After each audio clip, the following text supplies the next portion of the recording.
वह 18 मई 1974 की सुबह थी। रेडियो पर फिल्मी गीत चल रहे थे। प्रोग्राम को अचानक रोक दिया जाता है और उद्घोषणा की जाती है, कृपया एक महत्वपूर्ण प्रसारण की प्रतीक्षा करें। कुछ ही क्षण के बाद जो उद्घोषणा हुई उसने भारत और भारतीयों को अद्वितीय गौरव के एहसास से भर दिया। वातावरण में उद्घोषक का स्वर गूंज उठा।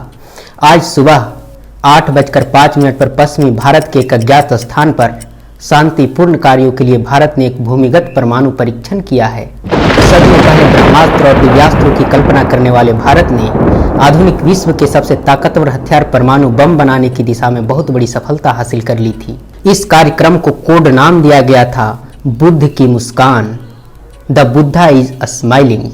तो आइए जानते हैं स्माइलिंग बुद्धा की सफलता की कहानी और इसके किरदारों को।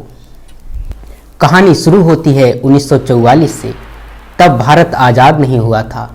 डॉक्टर होमी जहांगीर भाभा ने मुंबई में Tata institute of fundamental research की स्थापना की। डॉक्टर भाभा ने पत्र लिखकर सर दोराबजी टाटा ट्रस्ट को एक वैज्ञानिक अनुसंधान संस्थान स्थापित करने के लिए वित्तीय सहायता का अनुरोध किया था। तब टाटा समूह के हेड जमशेदजी रतन टाटा ने भाभा का अनुरोध स्वीकार कर वित्तीय मदद मुहैया कराई थी। तब जाकर Tata institute of fundamental research की स्थापना हुई थी। लेकिन भारत को परमाणु शक्ति की दिशा में महत्वपूर्ण सफलता तब मिलती है जब 18 मई 1974 को बुद्ध पूर्णिमा के दिन बुद्ध मुस्कुराते हैं, अर्थात द स्माइलिंग बुद्धा ऑपरेशन सफल होता है। भारत के पहले परमाणु परीक्षण के महत्वपूर्ण नायक थे होमी सेठना। ये एटॉमिक एनर्जी कमीशन के चेयरमैन थे। पीके अयंगर प्रथम परमाणु परीक्षण स्माइलिंग बुद्धा के डिप्टी हेड थे। राजगोपाल चिदम्बरम ये धातु विज्ञानी थे। ये पीके अयंगर की मदद कर रहे थे। राज रमन्ना एक परमाणु वैज्ञानिक थे और वैज्ञानिक विक्रम साराभाई। 14 मई 1974 की रात को उस परमाणु यंत्र को जिसका परीक्षण होना था इंग्लिश लेटर एल शेप के शाफ्ट में पहुंचा दिया जाता है। 15 मई को Homi Sethna atomic energy commission के चेयरमैन दिल्ली पहुंचते हैं। वे तत्कालीन प्रधानमंत्री इंदिरा गांधी से मिलने उनके घर जाते हैं। सेठना प्रधानमंत्री गांधी से कहते हैं, हमने परमाणु यंत्र को शाफ्ट में फिट कर दिया है।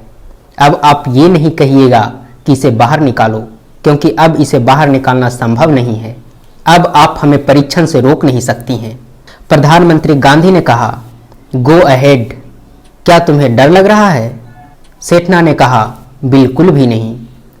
प्रधानमंत्री से सेठना ऐसा सवाल इसलिए कर रहे थे क्योंकि उसी दिन प्रधानमंत्री के घर सेठना के मौजूदगी में इसी मुद्दे पर जोरदार बहस हुई थी। यद्यपि ऑपरेशन स्माइलिंग बुद्धा की जानकारी बहुत कम लोगों को थी, फिर भी जिन्हें थी उनमें एक आदमी थे पीएन हक्सर। पीएन हक्सर प्रधानमंत्री गांधी के राजनीतिक सलाहकार थे। पीएन हक्सर ने इस परमाणु परीक्षण का कड़ा विरोध किया था। उनका कहना था कि इस परमाणु परीक्षण से वैश्विक महाशक्तियां भारत पर कड़े प्रतिबंध लगा सकते हैं और भारत की अर्थव्यवस्था इस स्थिति में नहीं है कि इन प्रतिबंधों को झेल सके।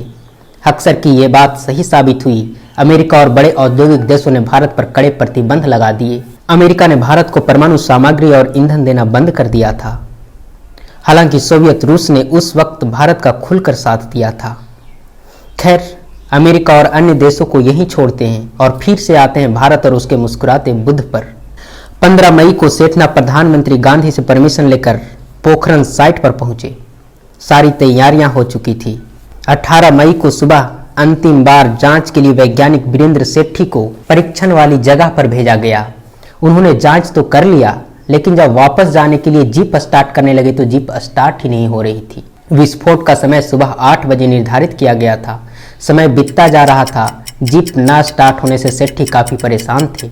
अंत में वे 2 किलोमीटर दूर पैदल चलकर कंट्रोल रूम पहुंचते हैं।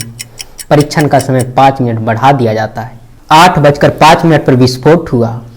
कहते हैं कि 8 से 10 किलोमीटर दूर तक धरती हिल गई थी। कंट्रोल रूम में मौजूद लोगों को लगा जैसे वे समुद्र में एक छोटे से नाव पर सवार हैं और उनकी नाव बुरी तरह हिचकोले खा रही है। 18 मई की सुबह प्रधानमंत्री गांधी अपने आवास के लॉन में सामान्य दिनों की तरह आम लोगों से मिल रही थीं, लेकिन उनका मन काफी बेचैन था। उन्हें रेगिस्तान से आने वाले फोन का बेसब्री से इंतजार था। पोखरण में वैज्ञानिकों के पास एक हॉटलाइन था, लेकिन वह उस दिन काम नहीं कर रहा था। होमी सेठना बदहवासी में किसी तरह जीप चलाकर पोखरण गांव पहुंचते हैं। यहाँ सेना के पास टेलीफोन एक्सचेंज था।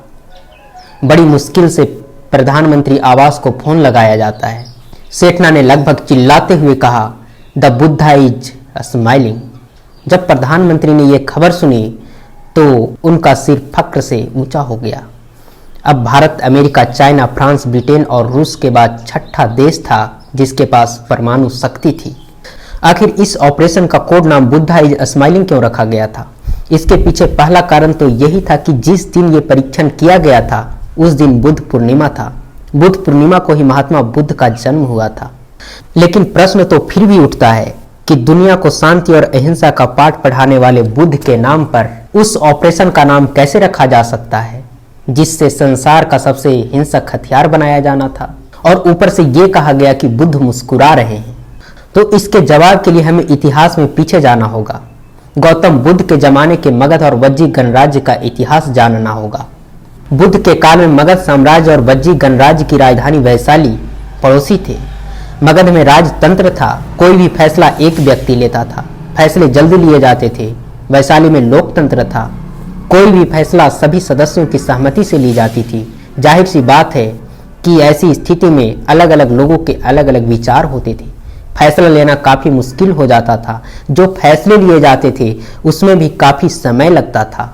बौद्ध काल में ही मगध ने वैशाली पर हमला कर दिया। मगध साम्राज्य के पास राजशाही की विशाल सेना थी। वैशाली में लोकतंत्र था, वहां के लोग यही तय करते रह गए कि लड़ना चाहिए या नहीं लड़ना चाहिए, किस तरह से लड़ना चाहिए। अलग अलग लोग, अलग अलग विचार, कोई एक दूसरे के विचारों से सहमत नहीं होता था। नतीजा ये हुआ कि मगध ने वैशाली पर कब्जा कर लिया। सदस्यों के अनिर्णय की स्थिति का भारी मूल्य वैशाली को चुकाना पड़ा। चूंकि बुद्ध लिच्छवी गण से संबंधित थे और लिच्छवी वज्जी गणराज्य का ही हिस्सा था जिसकी राजधानी वैशाली थी, तो गौतम बुद्ध इस पर काफी मायूस और नाराज हो गए। इसका मतलब ये हुआ कि अगर बुद्ध 1974 में होते तो मुस्कुरा रहे होते, क्योंकि सैन्य ताकत हासिल करने के मामले में भारत ने उस अनिर्णय की स्थिति को तोड़ दिया था जो वर्षों से चली आ रही थी। भारत ने अनिर्णय से बाहर निकलकर कठोर फैसले लिए थे। तो इस तरह से भारत का प्रथम परमाणु परीक्षण संपन्न हुआ और भारत यूनाइटेड नेशन के सुरक्षा परिषद से बाहर का एकमात्र देश बन गया जिसके पास परमाणु शक्ति थी।